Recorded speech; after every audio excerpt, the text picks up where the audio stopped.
শহীদ M Mansur Ali medical কলেজের সাধারণ শিক্ষার্থী ও চিকিৎসকদের ৫ দফা দাবি আদায়ের লক্ষ্যে বিক্ষোভ মিছিল।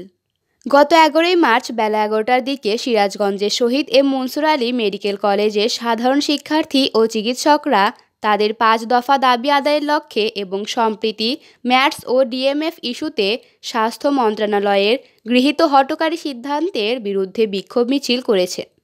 এ সময় Shaheed M Mansur Ali medical college হাসপাতালের একাডেমিক ভবনের সামনে সাধারণ শিক্ষার্থী ও চিকিৎসকদের আয়োজনে এই বিক্ষোভ মিছিল অনুষ্ঠিত হয়। অরাজকতা ইতিমধ্যেই চলছে বিভিন্ন জায়গায়, অপচিকিৎসা, ভুল চিকিৎসার কারণে এবং স্বাস্থ্য খাতে বিভিন্ন প্রতিষ্ঠানে মেডিকেলে যথারীতি সিলেবাসে পড়াশোনা না করে একদল স্বল্পমেয়াদী ডিগ্রিধারী কিছু ব্যক্তিবর্গ, যাদেরকে কিছু স্বল্পমেয়াদী গ্রাম্য চিকিৎসকের এবং পল্লী চিকিৎসকের কিছু ডিগ্রি দেওয়া হতো এরশাদ সরকারের আমলে, তার পরবর্তীতে এই কোর্সগুলো বন্ধ না হয়ে যাওয়ার কারণে তারাই নিজেদেরকে চিকিৎসক মনে করে বিভিন্ন জায়গায় তাদের সেবা কার্যক্রম চালিয়ে যাচ্ছিলেন। তো এক্ষেত্রে বাংলাদেশের মতো একটি তৃতীয় বিশ্বের দেশে গ্রামে গঞ্জে যেখানে মানুষের সুযোগ নেই যে কে আসল ডাক্তার বা কে কোন ডিগ্রিধারী ডাক্তার, সবাই যে কোনো নামের পিছনে লেখা থাকলেই ডাক্তার মনে করে, সেক্ষেত্রে বাংলাদেশের স্বাস্থ্য খাতে একটি অরাজকতা সৃষ্টি হয়েছে যে এমবিবিএস এবং বিডিএস এর মতো যারা গ্রাজুয়েশন শিক্ষা সম্পন্ন না করে চিকিৎসা সেবা দিচ্ছে তাদের দ্বারা ভুল চিকিৎসা এবং অপচিকিৎসার একটা সুযোগ সৃষ্টি হয়ে যাচ্ছে। বিক্ষোভকারীরা ইতোমধ্যে Shaheed M Mansur Ali medical college হাসপাতালের পরিচালক ও সহকারী পরিচালকের কাছে একটি স্মারকলিপি প্রদান করেছেন। তাদের দাবি, এমবিবিএস ও বিডিএস ডিগ্রিধারী ছাড়া কেউ ডাক্তার হিসেবে কাজ করতে বা ডাক্তার পদবি ব্যবহার করতে পারবেন না। দেশের চিকিৎসা ব্যবস্থায় যুগোপযোগী সংস্কার আনতে হবে। বিএমডিসির সংশ্লিষ্ট আইনের বিরুদ্ধে করা রিট দ্রুত বাতিল করতে হবে এবং উন্নত বিশ্বের চিকিৎসা ব্যবস্থার সঙ্গে সামঞ্জস্য রেখে ওটিসি ড্রাগ লিস্ট হালনাগাদ করা জরুরি।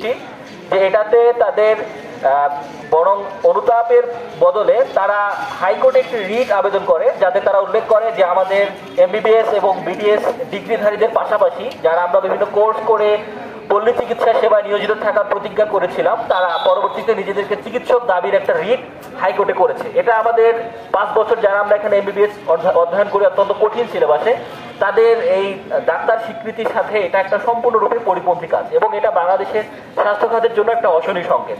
তারই ধারাবাহিকতায় আমরা আমাদের ন্যায্য যে দাবি, ন্যায্য যে অধিকার, যে বাংলাদেশে এমবিবিএস এবং বিডিএস ডিগ্রিধারী ব্যতীত কেউ চিকিৎসক শব্দটি তার নামের সাথে ব্যবহার করতে পারবে না এবং চিকিৎসক সংকট নিরসনে দ্রুত 10,000 ডাক্তার নিয়োগ দিতে হবে।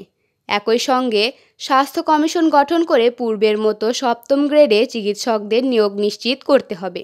ডাক্তারদের বিসিএস পরীক্ষার বয়সসীমা 34 বছর করা প্রয়োজন, যাতে বেশি সংখ্যক যোগ্য চিকিৎসক সরকারি চাকরির সুযোগ পান।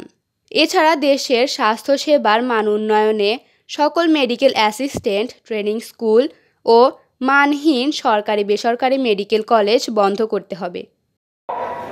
বাংলাদেশের যত্রতত্র বিভিন্ন স্বাস্থ্যসেবা প্রতিষ্ঠানে তারা যেভাবে অপচিকিৎসা দিয়ে যাচ্ছে, এটা অবিলম্বে বন্ধ করতে হবে। বাংলাদেশে যত্রতত্র যেখানে সেখানে যে কেউ এসে গ্রাজুয়েট এবং গেজেটধারী চিকিৎসকদেরকে ভুল চিকিৎসা দিচ্ছেন, আপনারা ম্যানেজমেন্ট ঠিক করতেছেন না, তাদেরকে হিউমিলিয়েট করা হচ্ছে। এক্ষেত্রে চিকিৎসকদের নিজের আত্মসম্মান, নিজের আত্মমর্যাদার সাথে কাজ করার পরিবেশ ক্ষুণ্ণ হচ্ছে। এই জায়গায় আমাদের দাবি হলো চিকিৎসক সুরক্ষা আইন, যেটা বিশ্বের বিভিন্ন দেশে বিদ্যমান রয়েছে, তাদের কর্মপরিধি, তাদের নিরাপত্তা, তাদের পোস্টিং, তাদের যথাযথ সম্মান, মর্যাদা এবং কর্মপরিবেশ, এটা নিশ্চিত করার জন্য চিকিৎসক সুরক্ষা আইন অবিলম্বে পাশ করতে হবে।